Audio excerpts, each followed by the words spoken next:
hari ini. Ya, jadi ini sharing untuk pengalaman ya. Kalau saya dalam menghadapi masalah atau untuk mengidentifikasi masalah yang ada, saya tidak langsung serta-merta untuk menilai pada akhir, tapi dicari dulu apa penyebabnya.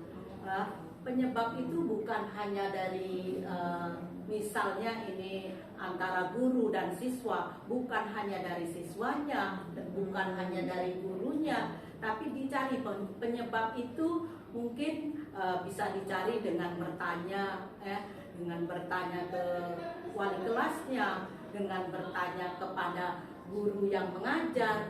Jadi sebenarnya ada masalah apa? Kalau masalah itu dari siswanya sendiri, apakah siswa mempunyai masalah dengan orang tua, atau mungkin masalah di proses misalnya dari rumah ke sekolah ya.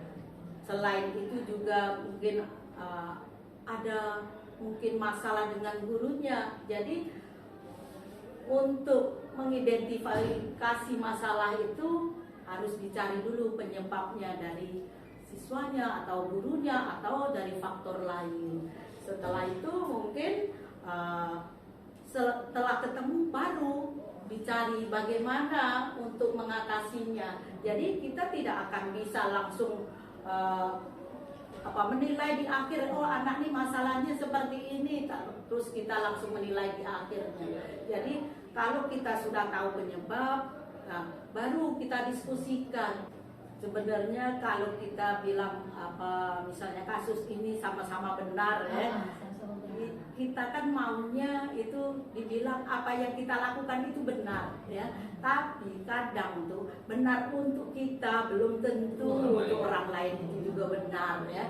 Jadi boleh kita mungkin saya punya pendapat, terus ada misalnya kasus guru punya pendapat lain ya.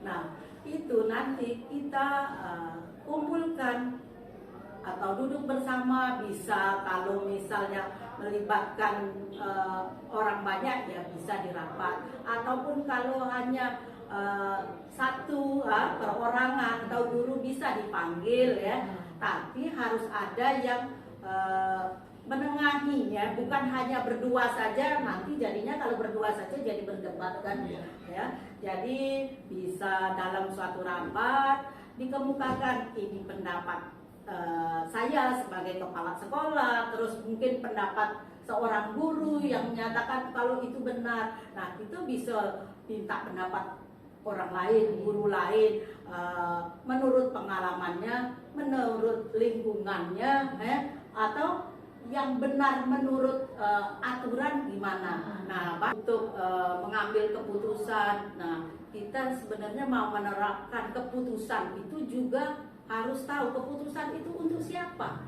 ya. Jadi kalau keputusan itu kita ambil untuk orang banyak, kita juga harus mempertimbangkan apa untung, apa ruginya kalau aturan itu diterapkan. Jadi lingkup peraturan atau keputusan yang kita ambil ini juga harus dipertimbangkan ya. Bukan untuk keputusan satu orang ya. Kalau untuk keputusan orang banyak kita harus pertimbangkan peraturan ini diberlakukan dengan alasan apa ya. Mungkin alasan terbaru aturan diberlakukan ya. Terus berdasarkan seperti itu kita juga bisa mengambil keputusannya. Jadi tidak menuruti apa hanya kemauan atau egois saja ya, tapi dalam mengambil keputusan kita juga harus mempertimbangkan siapa aturan itu untuk siapa ya, aturan itu untuk siapa diberlakukan. Paling efektif ya kumpul bersama, rapat bersama. Dalam rapat itu bisa kita langsung ketemu dengan guru, dengan wali kelas, dengan guru BK, ya, atau secara umum dengan warga sekolah, ya. Dalam rapat itu kan bisa semuanya mengungkapkan pendapatnya. Jadi nanti keputusan diserahkan dengan hasil rapat, jadi bukan langsung oleh kepala sekolah. Capai keputusan itu pasti, ya, di mana-mana itu ada yang namanya perbedaan pendapat, ya. Ya. Tapi saya menilai perbedaan pendapat itu wajar, normal, ya. Tantangan itu biasa. Karena kalau perjuangan tanpa tantangan itu gak ada usaha untuk peningkatan untuk ke yang lebih bagus, ya. Jadi wajar-wajar saja menurut saya ada tantangan, ada perbedaan. Nah, dalam suatu perbedaan itulah yang harus kita cari solusi untuk mengambil keputusan yang terbaik, ya. Mungkin kalau kita memaksakan, pendapat tantangan atau pendapat ada beberapa guru yang seperti ini, tapi kan kita bisa tanya, ya, dalam kita keluarga besar, satu sekolah, satu lembaga, bisa kita tanya dari pendapat yang lain, bagaimana pendapat bapak ibu, bagaimana. Nah, seperti itu pendapat yang mungkin yang bertentangan tadi, ya, yang merupakan tantangan bagi kita. Bagaimana kalau sudah mendengarkan pendapat-pendapat para guru atau kawan-kawan kita yang lain. Jadi tidak memaksakan pendapat kepala sekolah itu harus benar, ya, tapi dengan kita mendengarkan saran dari kawan-kawan yang lain, guru-guru yang lain, ya, itu nanti bisa dijadikan seperti ini ya yang harus kita lakukan. Jadi kita itu satu keluarga, satu kelompok, ya, bisa untuk mengambil keputusan itu sama-sama, bukan untuk memaksakan, tapi kita belajar dari apa yang dikemukakan guru-guru dulu, ya. Misalnya kasusnya tuh darurat atau tidak, ya. Iya. Jadi kalau kasusnya itu tidak darurat, ya, kita butuh waktu untuk cari informasi, ya. Cari informasinya mungkin kalau misalkan kita ini banyak siswa, ya. Jadi mungkin ada kasus siswa itu yang harus diselesaikan pada waktu itu, dan juga bisa yang diselesaikan butuh waktu. Tapi kalau dijadwalkan benar itu tidak, ya. Misalnya ada kasus siswa untuk contoh terjadi pertengkaran, ya, yang hari itu juga harus diselesaikan, ya, supaya tidak melebar. Iya, dalam bekerja, ya, di suatu lembaga sekolah besar seperti SMA 19 saat ini, tidak mungkin kepala sekolah itu bekerja sendiri, ya. Yang jelas seluruh warga sekolah ini membantu, ya, dalam hubungan dengan kasus dengan siswa. Mungkin diawali dari kelas, guru yang mengajar mapel di kelas pada saat itu, ya. Kalau memang ada kasus di jam belajar, pasti guru kelasnya kan yang bisa membantu memberikan informasi, ya. Bisa juga diambil dari wali kelas, ya. Bisa juga dari guru BK, ataupun juga bisa dari siswa, ya, dari kegiatan mungkin ekskul atau dari teman-temannya, bisa juga dipanggil untuk memberikan informasi yang bisa membantu untuk menyelesaikan masalah. Ya, sepanjang saya memimpin, ya, baik dulu di SMA 20 dan sekarang, saya untuk mengambil keputusan itu tidak akan serta-merta, ya, untuk langsung mengambil keputusan. jadi saya harus mendengarkan ya. Apa kalau dibilang bawahan ya bukan ya, guru, kolega, baik dengan siswa atau dari penjaga sekolah mungkin memberikan masukan, harus diterima. Kita tampung dulu. Sarannya bagus, mungkin seperti itu. Kita tidak memandang itu dari penjaga sekolah, mohon maaf ya, tidak ada yang seperti itu. Kalau dia ngasihkan saran bagus, ya kita tampung. Kadang siswa ya, ada kesempatan ketemu dengan kepala sekolah. Siswa ini kan biasa, namanya juga anak muda. Jadi kalau ketemu tuh kadang spontan, ada memberikan informasi, ada memberikan, Bu, gimana, langsung. Nah, kadang tuh seperti itu. Nah, karena kita deket dengan siswa biasa menyapa, nah, jadi akhirnya kan dapat yang informasi yang kadang-kadang dalam hati ini mau disampaikan kapan ya, tapi karena kita dengan anak ini deket ya, ada rasa kita tuh iya kekeluargaan, rasa dengan siswa saja kita dekat, apalagi dengan guru kan. Jadi untuk memberikan pendapat atau guru untuk menyampaikan ada unek-unek gitu kan, jadi sudah merasa saya sampaikan langsung saja kan, ibunya mau menerima saran, menerima pendapat dari yang lain. Jadi apapun itu dalam suatu kepemimpinan baik buruk untuk diketahui ya, untuk kita pertimbangkan dalam mengambil keputusan. Itu kalau kita dapatkan informasi dari sumber yang banyak, itu kita dalam mengambil keputusan itu akan lebih bijak, dan keputusan itu mudah-mudahan diambil tidak akan merugikan orang lain. Saya juga terima kasih kalian sudah hadir ke sini dalam rangka mewawancarai saya selaku kepala sekolah. Jadi sebetulnya identifikasi itu mudah kita lakukan, ya. Jadi yang pertama bisa kita melakukan menyebarkan angket atau instrumen, ya, baik kepada guru atau siswa. Yang kedua, kita melakukan wawancara. Nah,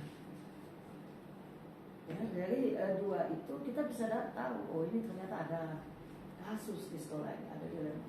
Jadi bisa dengan 6 bulan sekali kita melakukan menyebarkan angket. Langkah-langkahnya itu yang pertama, kita harus mengenali dulu bahwa ternyata di sini ada yang saling tentangan. Walaupun sama-sama benar, berarti ada yang bertentangan, betul kan? Jadi kita mengenali dulu, oh ini ternyata ada yang bertentangan walaupun sama benar. Kemudian yang kedua, menentukan siapa yang terlibat, siapa yang terlibat dalam kasus ini. Nah, kemudian ketika kita mengumpulkan fakta, ya, atau data, mengumpulkan fakta atau data, itu yang biasanya kita lakukan, ya. Jadi setelah tahu, oh ini ternyata yang terlibatnya siapa itu fakta. Kemudian baru pengujian ini benar atau salah, ya. Jadi kita adakan pengujian dulu. Ini kasus ini benar atau salah. Kalau benar sama benar, oh berarti caranya begini. Kalau ada benar atau salah, berarti cara penanganannya begini, berbeda. Nah, selanjutnya pengujian paradigma. Pengujian paradigma ini pengen tahunya ini kasus ini bagaimana? Kasus antara guru dengan siswa atau siswa dengan siswa, ya, pengen tahu dulu kasusnya ini apa, paradigmanya apa. Bisa juga masalahnya, ya. Jadi masalah ini kalau dia benar, mungkin masalah peraturan, mungkin masalah keadilan. Jadi karena dia sama benar, misalnya sama-sama benar, oh ini kesetiaan, ini peraturan. Nah itu kita harus tahu dulu paradigmanya apa. Nah baru dia dilakukan resolusi. Ya, bagaimana langkah-langkah pengambil keputusan, resolusi. Nah selanjutnya setelah resolusi itu kita melakukan investigasi. Apakah ada kompromi nanti antara yang terlibat ini? Bisa ada kompromi nggak? Jadi diinvestigasi dulu, ya. Walaupun dia bersih tegang, ya kita lakukan investigasi. Bisa nggak ini ada komprominya? Itu harus melakukan keputusan yang berkepentingan kepada orang banyak, atau istilahnya berbasis pada hasil akhir. Kalau istilah bahasa Inggrisnya itu end based thinking, jadi berbasis pada hasil akhir. Yang kedua berbasis kepada aturan. Jadi kalau kita melakukan prosedurnya harus berbasis pada aturan. Jadi maksudnya rule based thinking. Nah, dalam bahasa Inggris ya. Terus yang ketiga rasa peduli. Ya, jadi berbasis kepada rasa peduli atau istilah care based thinking. Nah, jadi itu prosedurnya yang kita lakukan. Jadi kalau misalnya kita tahu kita mau melakukan, nah ini keputusan ini harus punya melakukan keputusan itu berkepentingan untuk orang banyak. Ya. Hasil akhirnya apa ini nanti? Kita harus melakukan analisis resiko. Apa resikonya kalau kita melakukannya keputusan itu? Jadi ya harus melakukan analisis resiko. Kemudian yang kedua, kita juga berkaca pada ilmu-ilmu kita yang sudah kita peroleh. Kalau selama ini lu sudah pernah pelatihan, sudah mengikuti seminar, nah kita juga mengaca pada apa-apa yang kita dapatkan. Selanjutnya kepada aturan. Jadi dia harus mengacu pada aturan, tidak boleh tidak mengacu pada aturan. Selanjutnya yang keempat itu mempercayai apa ya istilahnya perasaan kita sendiri. Nah, bagaimana feeling, insting? Iya, insting. Nah, jadi kita harus ada insting kita ini kira-kira benar enggak? Nah, harus ada juga itu insting. Selanjutnya berbicara langsung aja kepada yang bersangkutan. Itu lebih efektif. Sebetulnya hal yang mudah ya. Kalau kita lihat itu sebenarnya mindset. Jadi bagaimana mengubah mindset orang bisa menerima keputusan kita itu. Karena setiap orang ini sudah punya mindset masing-masing. Ya.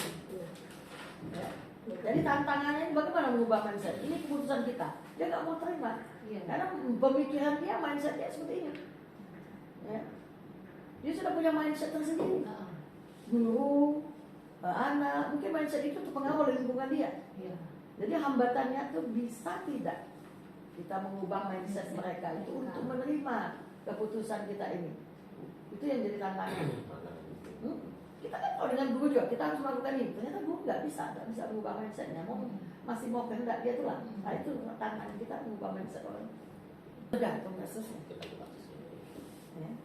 Jadi kalau menurut kita ini harus segera kita selesaikan, ya langsung kita selesaikan. Tapi kalau menurut kita ini bisa kita tunda lah. Butuh waktu dulu. Ya tidak apa-apa kita tunda. Jadi kita jadwalkan. Ya nanti kita panggil ulang. Tapi kalau menurut kita, ini mendesak dong. Harus dijelaskan hari ini. Ya, urgent ini. Seperti kasus misalnya ada perkelahian yang mengakibatkan cedera. Wah, cepat kita atasi. Ya, karena kondisinya insidental. Jadi cepat kita selesaikan. Jadi tergantung kasusnya nanti. Kalau kasusnya tidak terlalu berat dan bisa kita tunda, ya kita tunda dulu. Kita sama sekolah Bu ya. Ya, prosesnya. kita pulangkan besok, misalnya kita jadwalkan. Faktor itu pasti ada. Ya, yang satu posisi, artinya kedudukan. Orang yang mau kita selesaikan itu kedudukannya apa? Apa guru, apa siswa, apa decision maker, apa dia penentu keputusan. Kita harus tahu dulu faktornya. Kemudian masalah, apa yang menjadi masalahnya ini kita harus tahu. Ya. Jadi masalahnya apa? Kemudian yang ketiga bisa istilahnya kondisi. Ya.